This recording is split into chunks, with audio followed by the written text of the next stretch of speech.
Good afternoon, I'm Jordan Roth, and welcome to episode 19 of the Dallaesethetic podcast. 19, wow. Today, I have with me Rachel Rogerson, who is the Executive Director of the soon-to-reopen MAC. Welcome, Rachel. Thank you. Thank you for having me. So we're really excited about the MAC's reemergence here in Dallas. In the Cedars on South Hervey, near Row 2 Art Gallery. And the MAC has, quite a history. Full disclosure, I hate that word, full disclosure, but I can't think of anything else. I've been involved with the MAC for a while. I'm on the board of directors, so not everything will be a surprise, but I'm going to ask the questions anyway, and a lot of things I don't know. So, Rachel, so tell us a little bit about the history of the MAC. The MAC has been around since 1994. It was originally established as DARE, Dallas Artist and Research and Exhibition, and it was established as a venue to support local artists, to exhibit local artists, because local artists saw that with the Dallas Museum of Art, there were few other institutions in place that exhibited local artists, and so they stepped up to fulfill that need. And over the years, we've continued to present local artists alongside internationally and nationally relevant artists. And that's going to continue when we reopen. And I really want to emphasize our roots as a platform for presenting local talent and make sure that we're striving to achieve the most for them at all times. What do you think, what does that do for the art community here in Dallas, having, that type of outlet available?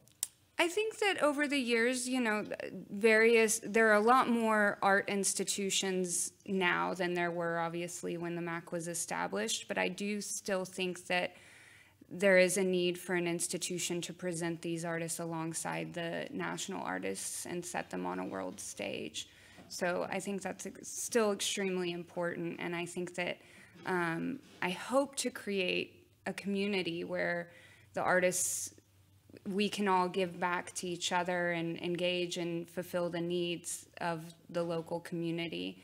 And I think that's going to be something that we grow into and that we learn along the way as we get to know what artists need today. Yeah. And that has to happen just through conversations and give and take over the next few years. Education programs, and then even like the membership initiative, the MAC. Right. We hope that our new membership initiative, well, it's not so new. It was in place before our move to the Cedars. But the MAC PAC, the MAC Patrons and Artists Collective, is a membership opportunity that allows artists to engage directly with patrons who may be interested in their work, to do studio visits, private studio visits, to have workshops that may help build their careers, and various things that will be available to them.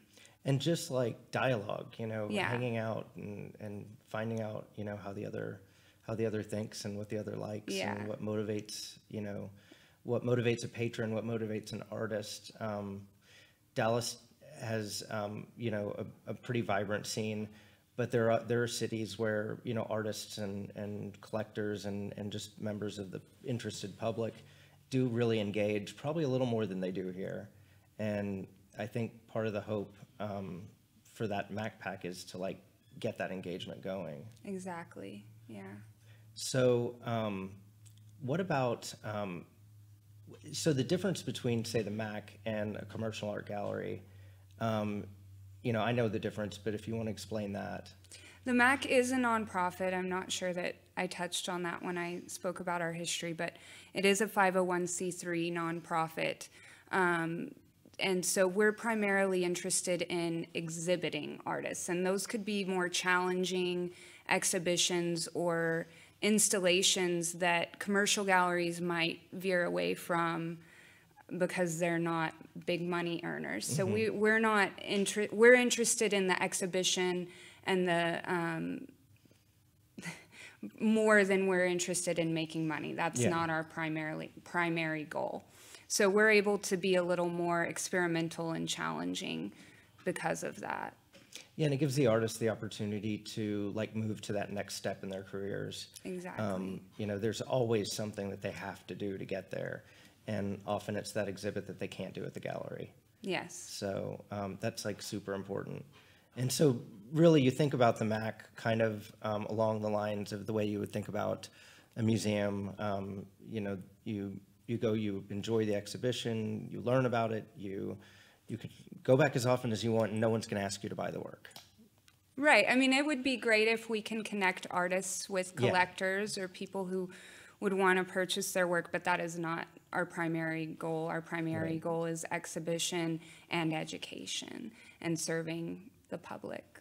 So let's talk about, and I think we've got some images that we can kind of speak over, but some of what you've been doing over the the last year or last few years since you've been in the Cedars. Got some video. This is Kay Yolen's show.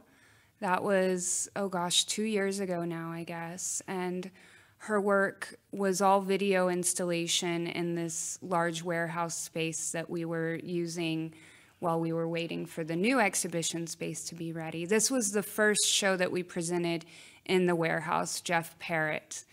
It was a painting and sculpture show, just a few sculptures, primarily painting. But I think I loved showing the video works in that space because it was so huge and they were really able to activate it nicely. And I also think that it spoke to what we plan to do moving forward. We now have a new media gallery, so a small space that will be devoted to new media in the new exhibition space. That's like incredibly exciting. You know, there are museums and some galleries that have new media on occasion, or maybe have an area where they play their new media when they do. But from what I understand, you can correct me if I'm wrong, but like anytime the MAC is open, there'll be something going on in that room. Yeah, there may be a few rare instances where we aren't using it for new media, but yes. But for the most part. For the most part, yes. That's terrific. Yeah. We have one, which I think we have some images that we'll show later, but we do have one exhibition that's traveling, and it's a very large exhibition, so it'll take up the entire space, and there's not any new media. That's Sandow Burke and Alfaro. We've combined their exhibitions for our second show this spring. Exciting. Yeah. So speaking of artists that have shown, oh, there's Sandow's work. Yes. Wow. I've never seen that. So the long one there is 17 feet. There are two woodblock panels, 17 feet long, and they'll, like I said, they're obviously quite large and will take up the majority of our gallery space. And I didn't send any of Alfaro's images to you, but those are all sculptural pieces, and both are extremely politically relevant shows. They engage with the current political climate, war, religion, and history. Wow. So we're excited to have those. And Sandow Burke's exhibited at the MAC at least a couple times in the past. I remember an exhibition probably 6 or 7 years ago that involved, well, there was religion and then airports. I think they were mosques, they were maps. Yeah, maps. There were depictions of mosques and airports. Yeah. And these world maps. That was before my time. Yeah, it was wild. I've seen some images from the show. So detailed and executed just enormously well. Yeah, they're extremely well detailed. That piece, the new work, American Procession, that we're showing is inspired by, it's inspired by the Procession of Princes in Dresden, Germany. Oh. And that's, I think, the largest ceramic piece in the world. Wow. It's maybe, I don't know, maybe 30 feet or larger. So that's something. Yeah. And then another point that's interesting is this exhibition with this massive print will take place during the International Print Conference. It opens during the International Print Conference in March, and it'll be up through the end of April. Great. So we're doing longer running shows just to all through Dallas Arts Month. Yes, through Dallas Arts Month. And then the next exhibition, or the inaugural exhibition, we're really emphasizing our roots.